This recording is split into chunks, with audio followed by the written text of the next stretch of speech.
This particular webinar is one that we're trying to do in a series of webinars that we hope will continue throughout the year, that looks at how communities are trying to work together, how people are trying to create efforts to get people to talk to each other through conversation, to bring people with different backgrounds together.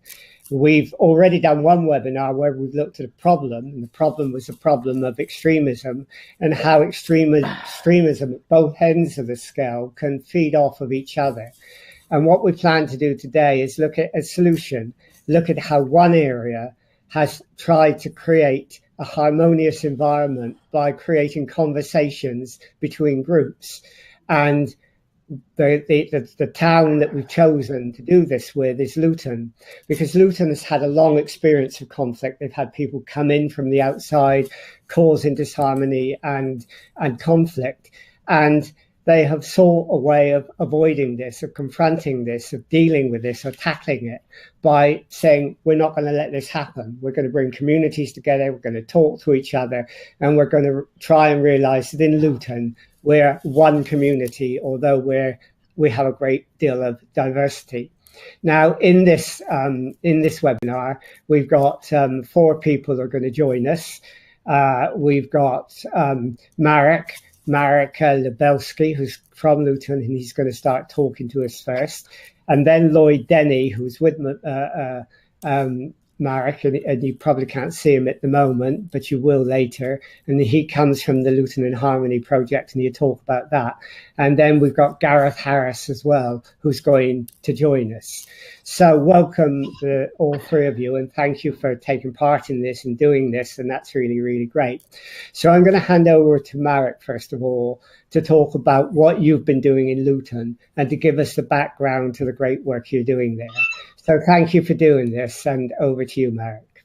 Thanks very much, Francis, and thanks for having us on this webinar. It's a great privilege for us to come and talk about the great work in Luton here. I'm from Luton Council, in fact, and I'm going to sort of give you a bit of an introduction as the community coordinator here on the work that we've been doing over a number of years. But I'd like to emphasise right from the beginning, this is work in partnership with communities, often driven by communities, and that's how we're going to kind of lay out the field of our response to extremism. But just to kick off, a bit of a background about Luton for those of you who don't know the town so well.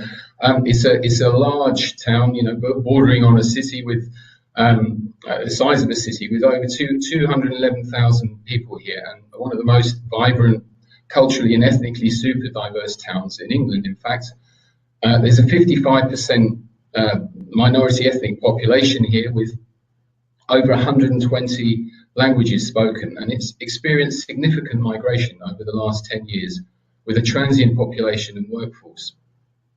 In common with many urban localities, the community here is facing significant pressures and challenges, including a higher than average young population and overcrowding, with density higher than many London boroughs, and marked inequalities across the borough in terms of income, skills and health. Over a quarter of households here can be classed as living in poverty, and in fact Luton is 59th most deprived local authority out of 326, with 1/3 of children living in poverty after housing costs, and an unemployment rate 2% higher than both national and regional averages. At the same time, however, there is a falling overall crime rate, and there is excellent access and infrastructure in the town, with road, rail and air links all providing a strong platform for opportunity and aspiration. And in fact, this future vision for Luton is a strong focus for the town at the moment. The Luton Investment Framework, which is the council's 20-year plan for major transformation through £1.5 billion of inward investment, is being developed proactively with all partners in the community to create a positive climate for inward investment and increase prosperity to impact on jobs, housing, health, culture and education. And I just mentioned that as part of that overall context of resisting pressures to undermining cohesion in the borough. And we'll talk a bit more about that as we go on in the seminar, I think. But at the heart of this picture, the town's enduring pride in the diverse background of its people, and also the generally harmonious community relations between communities.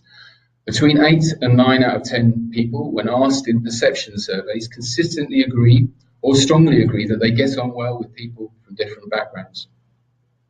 Luton's cohesion journey goes back to our Sticking Together 2003 report, a long time ago, in fact. So this is a piece of work which really has been going on in dialogue for a long time. And that put community cohesion right back then at the heart of policy making and community leadership in the town. However, protests at the Royal Anglian Regiment Homecoming Parade in 2009 marked the rise of a significant community tension in the town, with the rise of the English Defence League and militant Al-Muhajirun activism. This, in turn, created the conditions for community resistance to the polarising forces of these extremist narratives across communities and faiths, and also gave rise to the Luton in Harmony campaign in 2010, which Lloyd is going to speak a bit more about in a minute.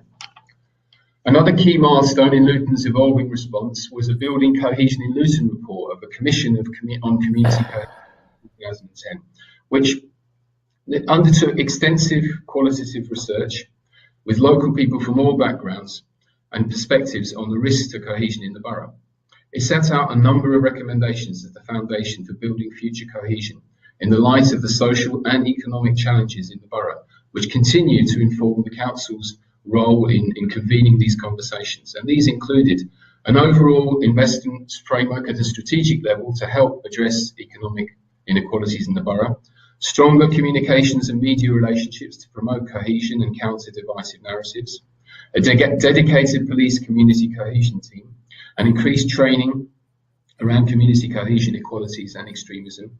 Community cohesion identified as a champion role in all Luton Council portfolios, and a Luton in Harmony work programme for the borough, including more cultural and public events actively bringing people together. Amongst a range of diverse voices and commitments across the whole community, Luton in Harmony has offered a focus and banner for this borough-wide conversation in recent years, particularly during times of significantly increased tension, such as the major far-right protests in the town organised by the English Defence League. So at this point, I'm going to hand over to Lloyd, who's going to give us a more in-depth look at the Luton in Harmony work. Thank you, Marek, and thank you to everyone. Thank you to everyone who listened to us today. As Marek said, I'm Lloyd Denny, and I have the privilege of chairing Luton in Harmony. I've lived in Luton for 30 plus years, and I've brought up my children in Luton. They went to school in Luton. So I have a lot invested in Luton, not just because I happen to live here, but it's a town that I enjoy very, very much. Now, Luton in Harmony, as was said, came about because of some problems that could have got very, very bad for everyone if we didn't do something about it. And doing something about it was really to remind us all that we are really neighbors and friends. I mean, we get along in schools, we get along in the workplace, we get along in many areas of life. But all it needed really was coordination. All it needed is coming together. And that's what we did. Marek spoke about the community responding, and that's what we did. And when I say community, I really do mean community. We all came together. It had to be led by a small group of people, of course. But ultimately, it's owned. The Luton Harmony campaign is owned by the people of Luton. So the 210,000 plus people that are here do very much sympathize with what we're doing. And I've said before that if Luton Harmony did not exist as a campaign, it would be necessary to create it. Because obviously, I think every town, every city needs something like Luton Harmony because of the simple and positive steps it takes to bring people together. So bringing people together includes events. It brings we support events, we support small scale events in terms of neighborhoods, as well as the more grand ones that are held in some of the major parts of the town. And the logo is featured in lots of what people do. We have annual events relating to the best of Luton, and Luton in Harmony is involved with that. We are involved in things that the schools would do and the colleges would do. We have a small board comprising different people from the town, and we intend to really capture the best of the town. And so I really don't want to say a great deal about it because it's a simple idea, but with a very, very positive and business-like process and activity. I mean, let me give you an anecdote based on what happened in 2013. I think we all remember when across England there were riots in some very places that people wouldn't normally associate with tension and difficulties. When from London to Birmingham, Bristol, and so forth, there were riots. We had nothing of any kind at all, not even a murmur in Luton. And people came and asked, what were we doing that caused everything to be so calm? And people really even asked, because they expected us to be part of the problem. But instead, we were very, very much out of it. And simply because we had been working at this for some years before. Luton Harmony started in 2010. So for 3 years, we've been working together. For 3 years, we've been building bridges. I'm a pastor in Bear Park. I don't know how many people know where Bear Park is, but Bear Park is well known. It's predominantly Asian, Muslim. It's got different religious organizations in the area. Businesses are very kind. And we get on very, very well. They are our neighbors. We have no issue with them. We talk from time to time. We meet from time to time. They even provide food for us when we open up our doors to feed the poor and the hungry of the town. So that's the reality of Luton Harmony. I'm not here to make speeches. I'm not here to try and paint a picture that's not real. But I'm here to simply say that Luton Harmony is a campaign that we will continue.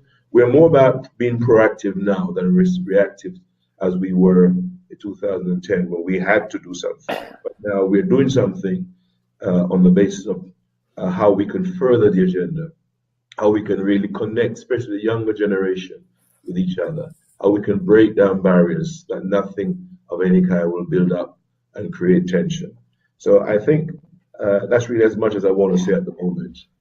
There's much more I could say, but I won't because it's a conversation we're having today, and I'm just happy to be part of that conversation. Thank you. Okay, thanks. Rahid has just asked a question. Maybe Marek and Lloyd, you could actually tell us your positions. Marek, what is your position on the council and what's your position in the community, Lloyd? Because I think some of the people on here would quite like to know that. Sure. I'm just trying to read what it says. Yeah, no, it's just to know what your position is, Marek. What's your position on the council? At the beginning, I'm the community coordinator here at Luton Borough Council in the Chief Exec's Department. Okay, and Lloyd, what's your position? I am chair of Luton Harmony, the campaign that was started in 2010 to really build on good practices that were already going on, but in a more coordinated way. Okay, that's great. Well, thank you for telling us that.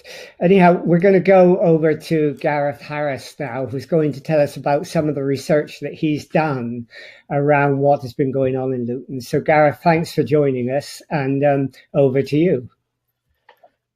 Okay, thank you for having me. I'll start as well by clarifying my position.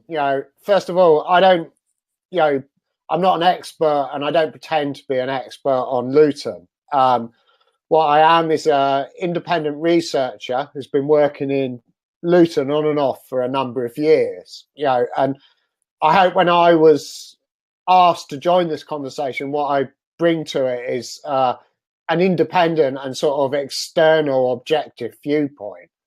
I said I've been working in Luton for a number of years. Most of the research that I've done relates to cohesion. And when I was told this session was about conversations and dialogue, I immediately thought, well, how does this relate to cohesion? And so I'm just going to start with a few thoughts on that. The first thing I think you need to say about cohesion is that it's not an end point. It's not a tangible thing. It's something that always needs work. It's a process. It's constantly evolving. It's not like we reach a point and we say, we are a cohesive society. We can all go home for a cup of tea now. it takes constant effort and work. And in a place like Luton, that has and continues to have extremely rapid demographic change. I mean, I think when Marek said about how diverse it is, I mean, Luton is, outside of Greater London, one of the most diverse local authorities in the country, apart from Birmingham, Slough, and Leicester. This also comes on top of deindustrialisation. You know, Luton was known for manufacture of hats and cars, and that is largely gone, although there is stuff that has taken its place.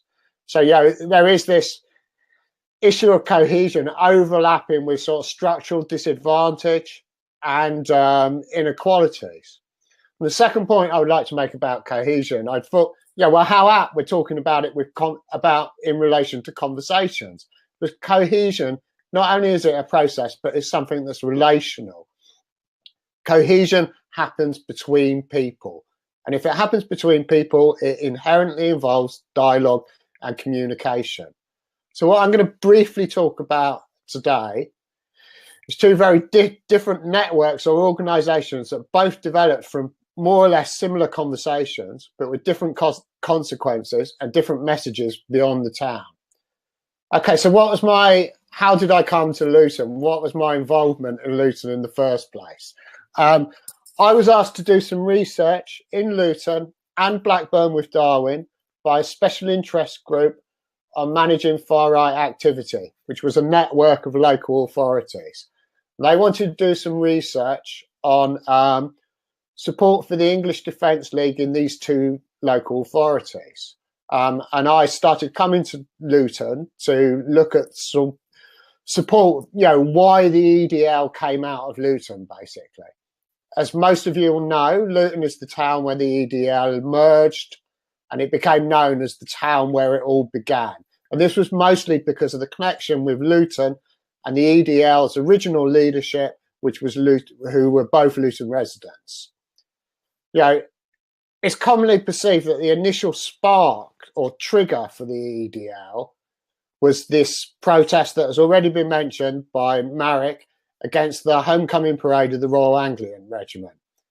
Yeah, and when we started looking into it, it was clear that this was very important, but it was also clear that the roots of it was much deeper and much more complex. There'd already been a protest march called a Ban the Taliban March in 2004. And when we went out and actually started talking to residents, people spoke about, you know, sort of quite a long series of issues and events that dated right back to the mid-1990s.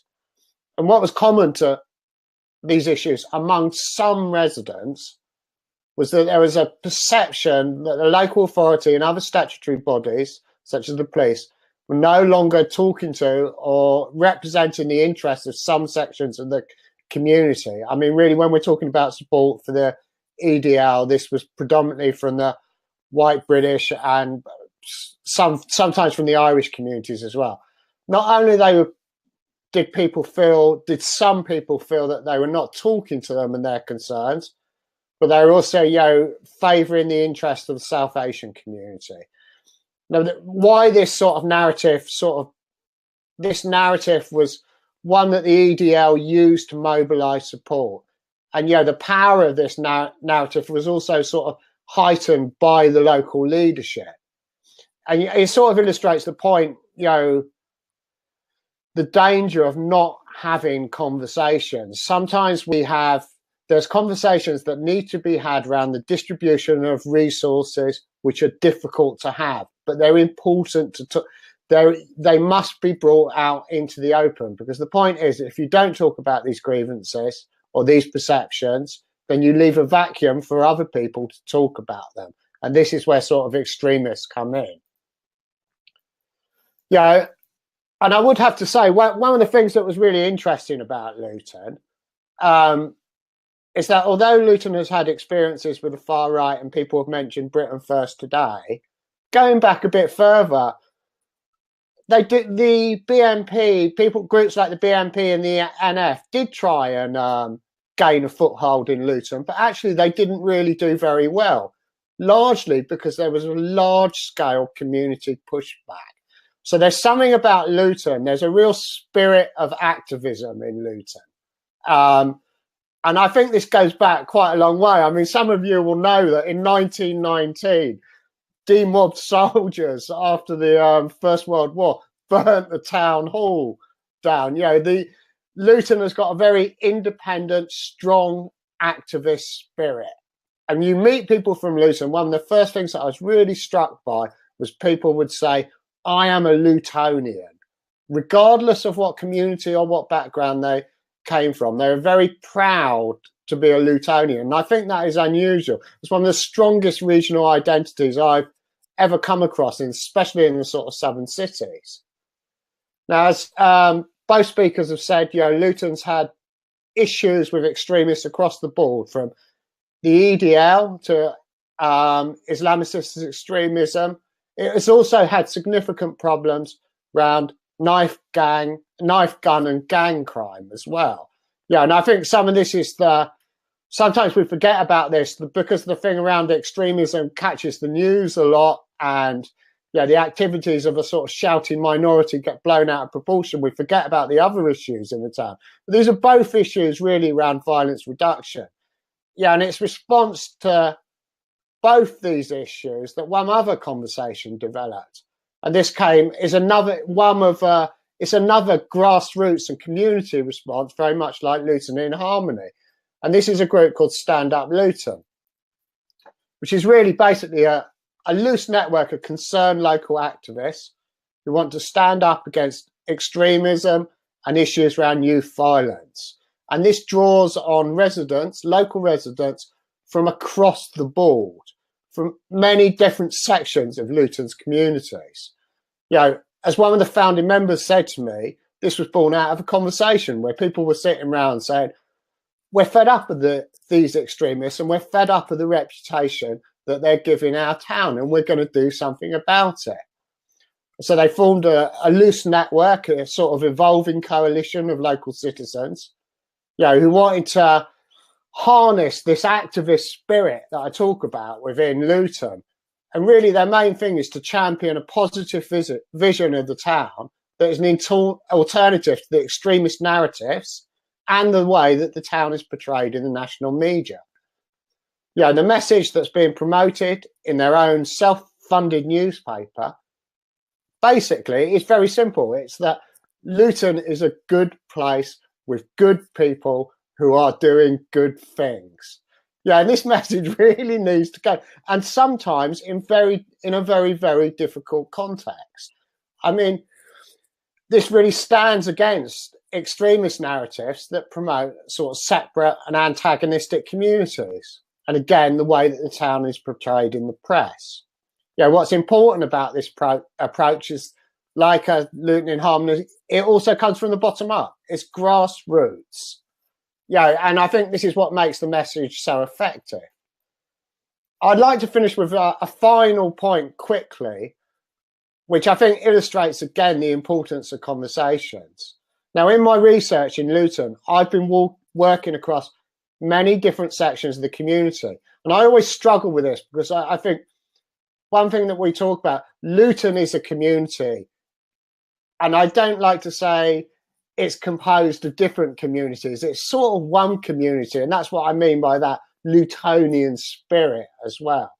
But in my research with the EDL, I would talk to people who might be seen to have some sympathy with the EDL.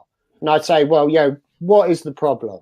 And they would say things like, oh, if you go down to Bury Park, which Lloyd has talked about, which is the main sort of South Asian Muslim area, you can't walk down the streets because there's veg all over the roads. People are parked here, there, and everywhere. You know, why doesn't someone do something about it? And, you know, they look for someone to blame on it. And then recently I've been doing other research, and I've been walking down Bury Park with someone from the South Asian community, and they're saying, look at this, Gareth. Look at all the veg all over the road. Look at these cars parked here, there, and everywhere. And it just made me think, you know what? These people need to talk to each other because they're having the same conversation. And it comes back down to the same basic thing. Regardless of your background, regardless of the of what community you come from, most of us, the majority of us, have the same things in common.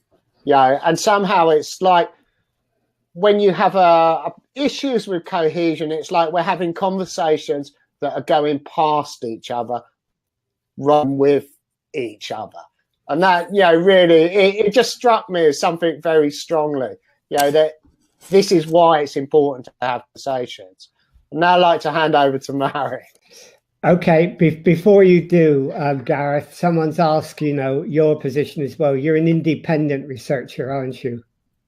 Yeah, my name's, I'm an independent researcher who works across sort of the academic and local authority sector. I'm affiliated to Coventry University, but I'm not a salaried member, but that is my affiliation. Okay, fine. Thanks a lot. And Mark, you were going to tell us about what you're doing now and what the future is, aren't you? If we can see you somewhere. There you go. Sorry, over to you. Just briefly to round off, I know we've been talking a lot and I'm looking forward to engaging with some questions, but I think just to mention where we're going, because this, as Gareth has said, this is an ongoing journey and one where constant dialogue and conversation is important.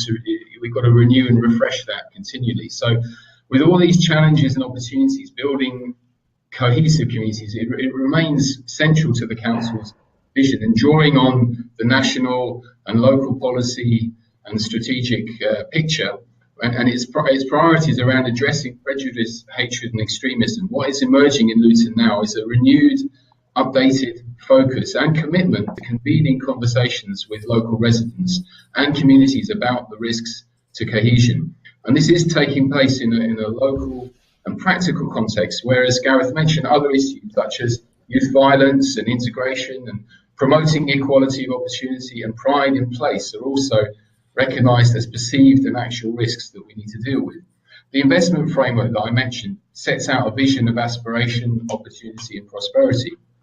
But the goal of building some stronger, safer and cohesive communities is really at its heart. And I just want to highlight three key initiatives briefly that can kind of kick off our conversation about the future. And these are emerging to underpin and develop this work. First of all, we are renewing conversations with communities, with networks and activists around what the priorities are for addressing prejudice, hatred and extremism in the borough, within and across communities. And some of the key research questions that we're asking in this are we're seeking to identify issues locally, nationally and internationally that contribute to community tension and vulnerability within particular communities and in relation to other communities in the borough. So just very briefly, for instance, in conversation with our Polish community, people are probably aware that there are a number of issues in Poland which are presenting concerns around the drift to prejudice and extremism in that country. And of course, that has an effect on the community here, compounded with the situation around Brexit and concerns around identity and citizenship in the UK. So it's those kind of conversations that we're very purposefully taking forward now to support communities to address those tensions and vulnerabilities. A second area, which I think is really crucial, is around our community leadership role of ward councillors, convening local conversations and helping to improve engagement at a local level, whether it's online or face-to-face, but part of their brief being identifying issues and tensions at a neighbourhood level. We talked about particular neighbourhoods in the borough already, but we see our ward councillors as having a key role in promoting participatory approaches and bridging across different communities to build initiatives and projects to build better relations and resilience. And finally, I just wanted to flag something else up, which I think is important, because, when we're having a local conversation, this is a national debate and a national set of issues. And these complex issues can only really be worked out in practical context of local communities and their local governance, whether it's in Luton or any of the other localities that Gareth has mentioned. And Luton will be, in fact, co-chairing with Leeds Council, a national special interest group, a network of local authorities on countering extremism in partnership with the Home Office and the Local Government Association, and also Coventry's Trust Centre for Trust, Peace and Social Relations. And this is to support learning and good practice across local government amongst both the officers and local politicians, but crucially in partnership with their local communities. So thanks for your time, just to be able to set out some of those things that we're really excited about going forward. And over to you, Francis, and the conversation with the colleagues logged in. Okay, that's great. Well, thank you for those presentations. So those were really great, and they're a good way to start us off. We've got several people who've asked questions and made points. Montel is on, for example. He says he's director of Luton Social Enterprise, and he's saying the two most important things are allocation of resources and conversations. And in a way, that's quite interesting. One is about government, local and national, but the other is about community. And would we be right in saying, and maybe I can put this to Lloyd because I can see you nodding your head, that, you know, the community can do something. It's not just about government and resources, it's about community and communities coming together. Hi, Mantel. Yes, indeed, it is about community. I mean, you don't need money to talk to people. You don't need money to say hello or to invite someone to an event. So we do really believe that conversation is key. I mean, we all know how valuable communication is. We can use communication the wrong way. We can also use it in the right way. And we're trying to use communication in the right way by at least breaking down barriers and getting to know one another. And Mark, Bob Bollen has just said, I mean, can you give us some idea of the sort of partners that are involved in these conversations and that are, contributing to the special interest group as well, countering extremism? Yeah, of course. It's as I mentioned, it's a local authority network supported at a national level by the Home Office and the Department for Community and Local Government, and the Local Government Association and Coventry's Centre for Trust and Peace and Social Relations. So it's a really cross-sectoral partnership, but crucially, it'll be about how each of those local authorities involved are working out their response to prejudice, hatred, extremism at a local level in partnership with their local communities. And we'll be developing learning resources, learning opportunities to be able to disseminate that understanding and that learning across the local government community, but looking for those practical solutions that are working at a local level and the principles that inform them.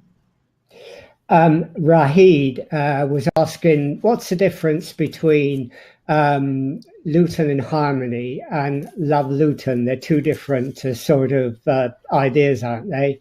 Which one of you would like to respond to that? Well, I think I can respond to that. Luton and Harmony has always been a wide-ranging community focus campaign. It's about the people as opposed to the businesses. Love Luton is about business development, about connecting business with businesses and all that commercial business approach to building a better economy in Luton. Whereas Luton Harmony is about the people, the everyday person. It's about the events. It's about meeting your neighbor. It's about getting to know each other at the very basic level, whether it's food, whether it's entertainment, whether it's study, whether it's whatever. And that really are the main differences. Okay. Rahid again is asked, when you have these conversations, Lloyd and Merrick as well, I mean, what are the conversations about? We're talking about conversations as if they're in a vacuum. But, are they about counter-extremism? Are they about community cohesion? Are they about us understanding our different cultures? What is it that you hold the conversations about? Sure.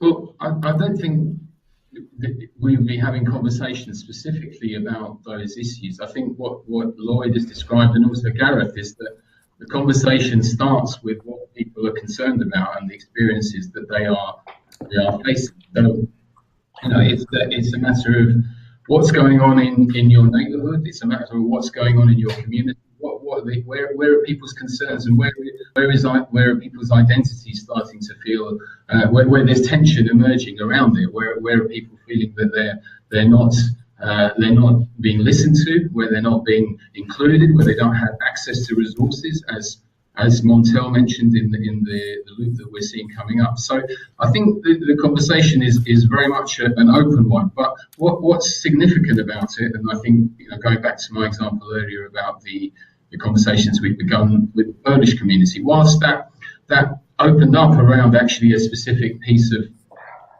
graffiti that was seen in the town, which signalled to us that there may be issues around people's perception of extremism being a potential issue coming through. What came out of the conversation is, well, how do we support young people in understanding who they are in Luton in the future? They've got all this stuff going on at home that is being fed through the community in Poland, and likewise they've got now a political context around Europe and Brexit, and assuring them around the shared values of citizenship and what brings them together in a town like Luton, and what they share with other communities, and how we can build that understanding, was really where the conversation went. So I don't think the terms, we don't come at it directly around extremism necessarily, but extremism is a factor which is impinging on a whole range of other issues that people are experiencing and concerned about. And actually, where we meet in the middle and where we are tackling prejudice and hatred together, and where we're building shared values, that's where the conversations are going. Okay, Gareth, maybe you could respond. Oh, by the way, before I mentioned that, Montel just said that on March the 25th, he was involved in a group which got together using food as a way of bringing people together.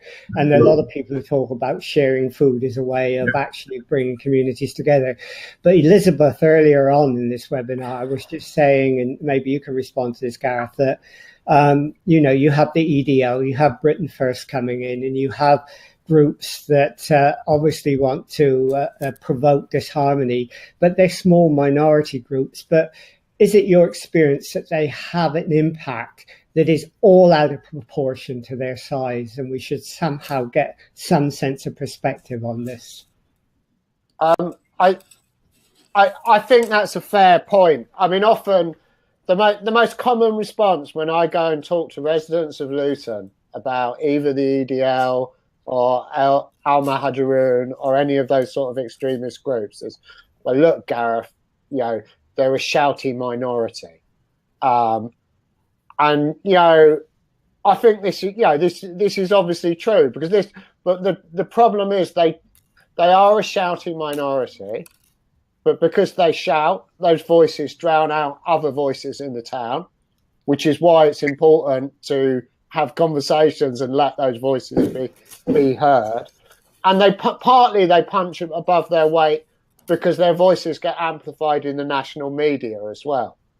So this is why organisations like Luton and Harmony and Stand Up Luton, who are producing a newspaper putting out a positive message about the town, is very important. Because they do get taken out of proportion. If anybody saw the Times this weekend, again, those shouty minority gets blown out of proportion. I noted, Rahid, you said something about young people, and ally to that point, something that we found that was quite interesting during the course of our research is we ran a few different focus groups with young people in different areas of the town, down in Dallow, up at the Farley. And I was quite surprised at the reactions I'd get back, because this was probably in about 2013, so it was after the peak of the EDL. I'd say to young people, well, how is the EDL and how is the Al-Muhajirun impacted on your life? And I said, well, look, Gareth, they're just idiots. They don't bother us.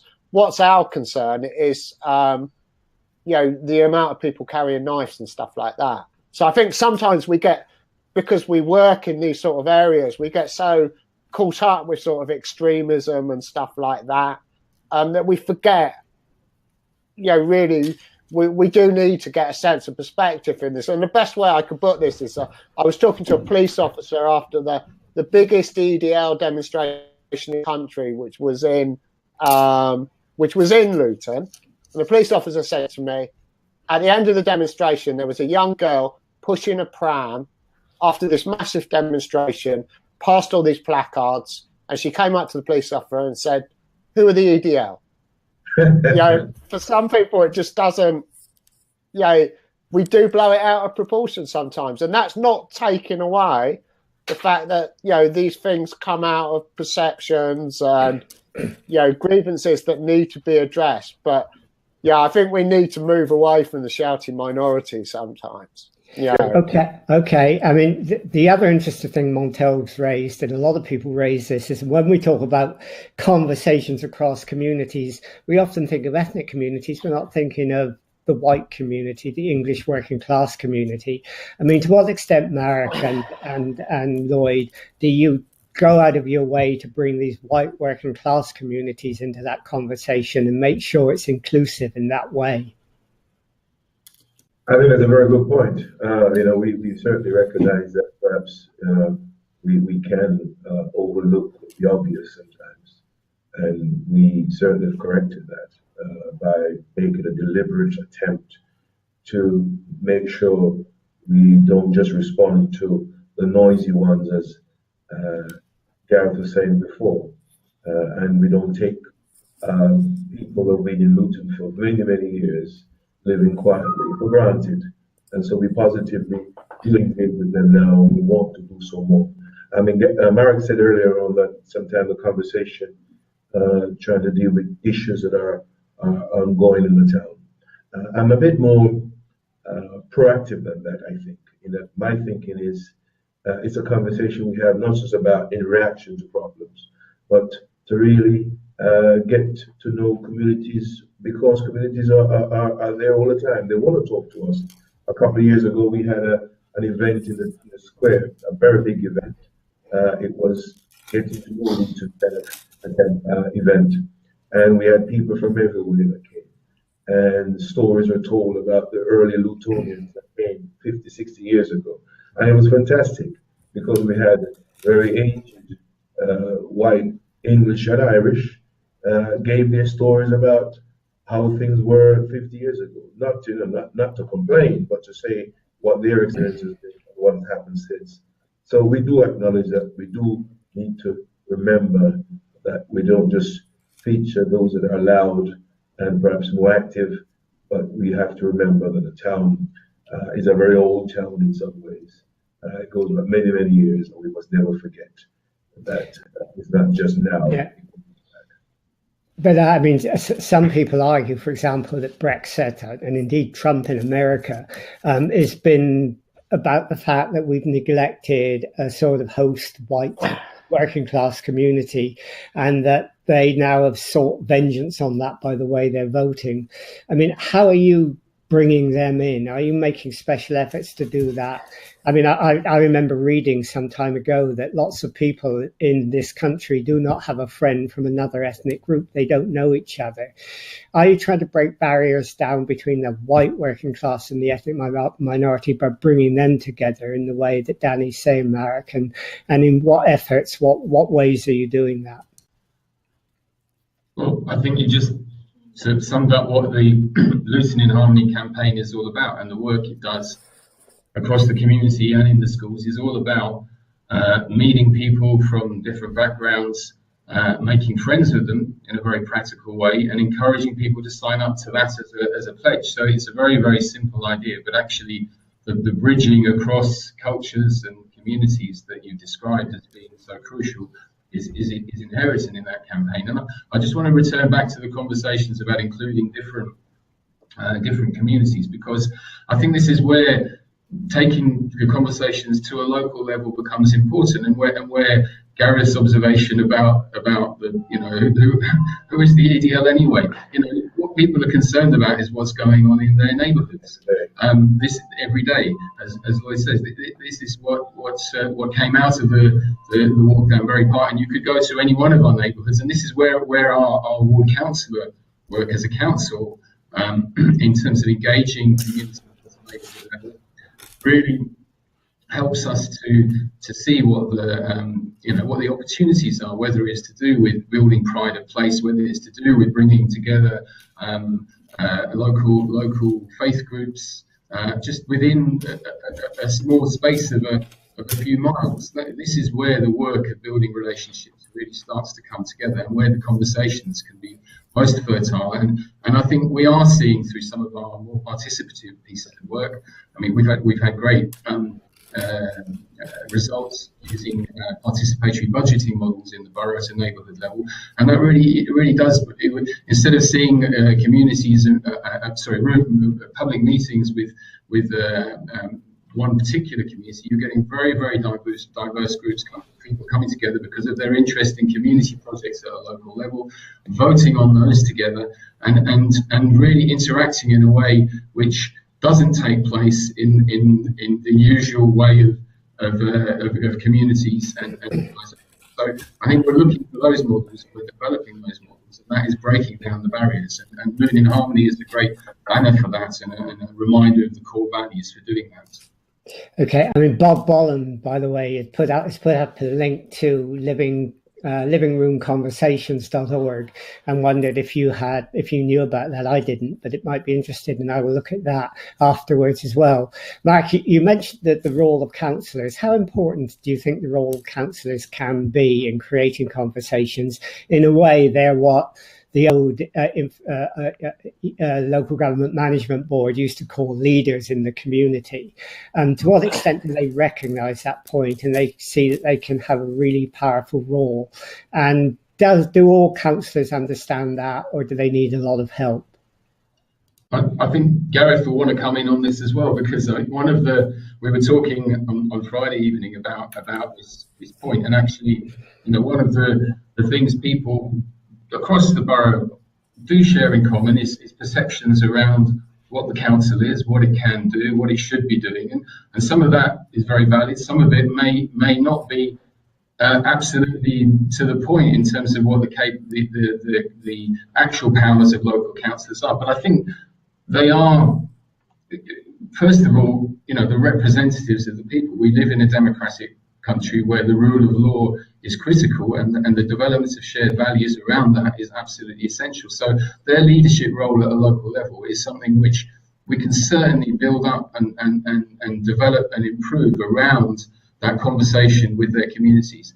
I mean, it exists outside of the representative voting, the electoral process, and it's one which many councillors, of course, do day to day and have a very strong commitment to. But by developing perhaps a stronger approach across our town to that, and supporting councillors' development in that leadership role, I think we can start to address some of the feedback we've had through the research that Gareth has had in the town about perceptions about what the council is all about. I don't know, Gareth, if you want to say a bit more about that as well. Yeah, Gareth, do you want to come in very briefly on that? We've got about 10 minutes left, so if you'd like to just say what your research has said. I'd just say, all I would say really add to that is that in some senses, why, if you ask the question, why were the EDL able to, not why did they start in Luton, but why were they able to mobilise a certain level of support in Luton? And I would say, and this is a really glib, this isn't a short version of it, is because certain people felt left out of the conversation, basically. So all this talk about, we must talk about everybody and bring everybody into the conversation, I think is really important. But to do this is quite a difficult, it's a difficult process, and there aren't any easy answers to this. And it is not, I really have to stress, this isn't a problem that just Luton is struggling with. I think every local authority, and I would say actually looking at, having worked doing research in other local authorities, it's in an extent Luton is ahead of the game on it because of issues that it has had in the past. But bringing everybody into the conversation, it also means we have to do things differently, or local authorities have to do things differently. And I think that's very difficult. It takes time, and it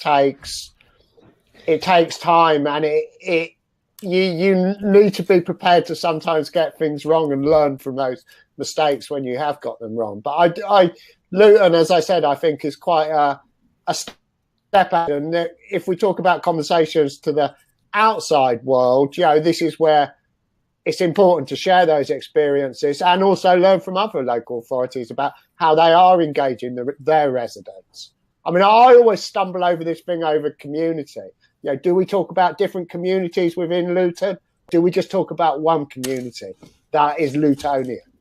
And I think I'll leave it as that. Okay, that's fine. Thanks. I noticed that Maureen and Rahid's having a conversation about the youth conference that Maureen was involved in, and Rahid earlier was talking about how young people probably get more connected with Luton as they get older. But I'm just wondering, Marek and Lloyd, I mean, to what extent is the sort of conversations in Luton between an older generation, and to what extent are young people involved?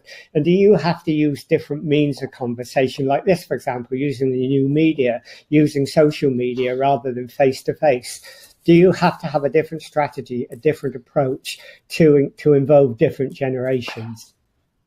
Yes, absolutely.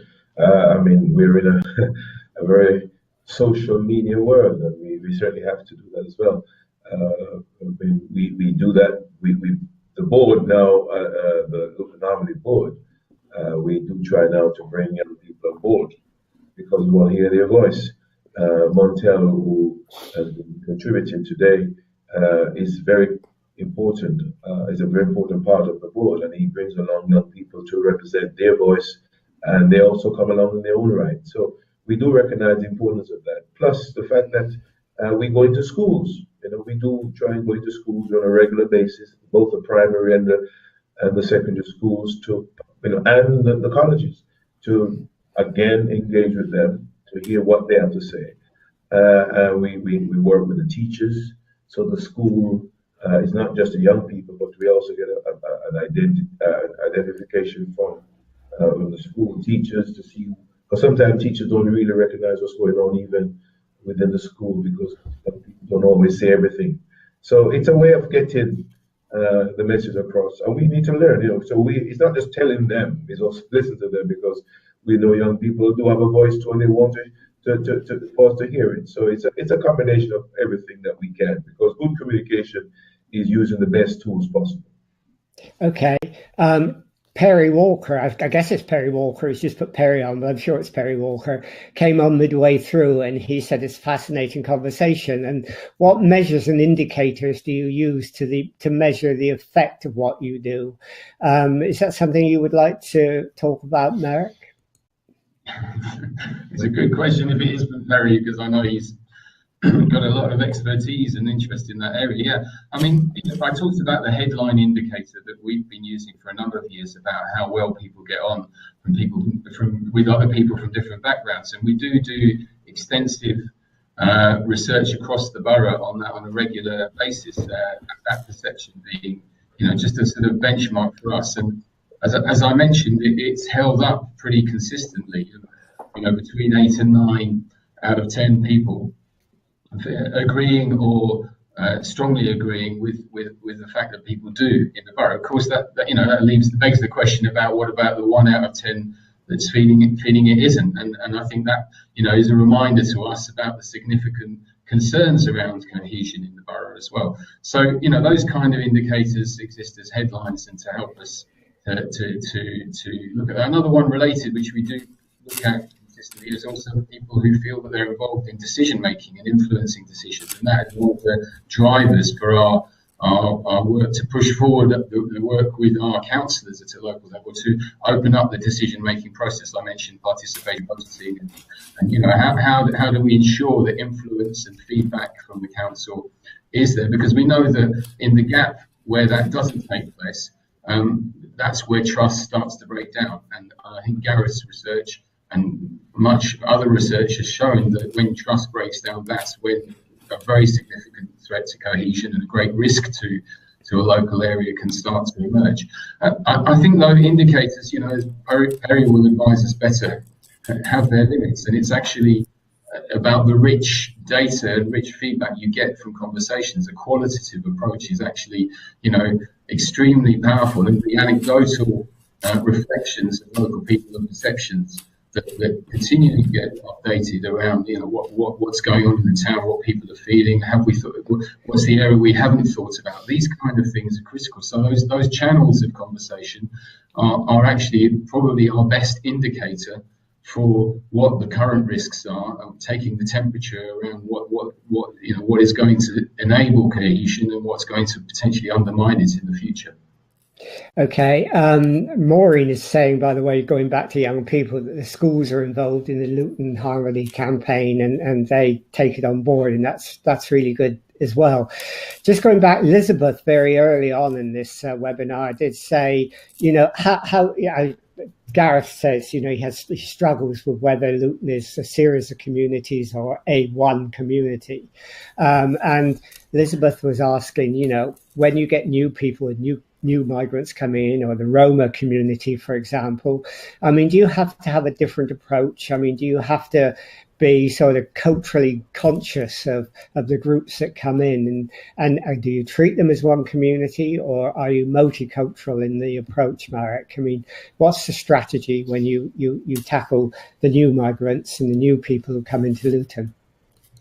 Well, again, it's a both and strategy. I don't think you can have one or the other, because we have to understand what is going on in communities. I mentioned our new approach to conversations, which is all about what's going on in this particular community and what are the particular tensions, because they're different, whether it's Roma, Turkish, Polish, Afro-Caribbean, and within those communities there are very nuanced and often quite big differences between what people are thinking and feeling. So that's critical. But the shared value, identifying the common ground, I think is where the cohesion element comes in. But, the strapline of living in harmony, many voices, one town, that really is the point. We have to enable those voices to emerge, support them in addressing those things which are creating problems for cohesion within their community and also in relation to the wider community, and then build the one town around a set of core values. And for Luton, that is about tackling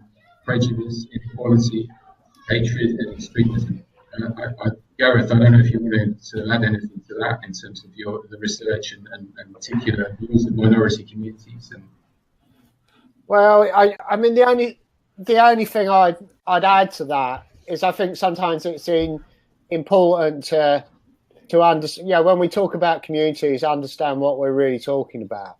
And, so I very flippantly have used the word, a couple of times today, I very flippantly said South Asian community, but, are we talking about Pakistani community? Are we talking about the Bengali community? Are we talking about the Kashmiri community? And I think sometimes this is the danger of using the word communities. We sort of homogenize all this difference without, Marek said, we need to understand the particular tensions that are specific around, specific community. And sometimes, that takes a bit of, I just feel we could do better with understanding, how we use the word community and actually who we lump together within those groups. There's a danger there. I think your strapline is an admirable. It's not the Luton obviously is not one community, but it's something that we aspire to, in a way. Everybody aims to be Lutonian, and it goes back to that common humanity. At the end of the day, it doesn't matter what your background is. We want green spaces around us. We want a decent standard of living. We want our kids to grow up safely and have somewhere to play. It's a bit, I don't know, rose tinted, but we all want that. Okay. So, let's give Lloyd the last word on this, because he comes from the community. Lloyd, you're involved in this very strongly. How optimistic are you for the future? I'm very optimistic. I think today is a very good example of why we are involved. I'm happy to be involved today because the town is a good town. Anyone you speak with mostly will tell you it's a good town. So for my part, I'm very, very optimistic. I've seen great strides in certainly the last 5 years, and despite some difficulties from time to time that's covered the country as a whole, we in Luton have been spared some of it. We've had some near misses, but I often say to people, I rather 10 near misses than one actual hit, because I think near misses could be because of all sorts of things. But what we never want to happen is something really bad happening in our town. And the more of this we do, the more we engage with one another and speak to one another on all the various levels, from the very social to business to work and play, we will keep things together, because that's what the Luton Harmony campaign has been about and will always be about. Okay, well, thank you very much. I think we've sort of come to the end of this, so thank you all for taking part in this. Peter Feltham was on and said it's a very interesting initiative what you're doing. He said it seems to him that Luton is far more advanced in listening skills than many local councils and local authorities. So he's impressed, and I'm sure a lot of other people are as well. You obviously are confronting the issues that you face very positively. And I think that gives a good case study to a lot of other areas and localities in this country that we can follow through. We hope to follow this webinar up with a sort of interprofessional dialogue between different professionals that look at this webinar and the previous one we did on tit for tat extremism, and look at ways through for other localities as well.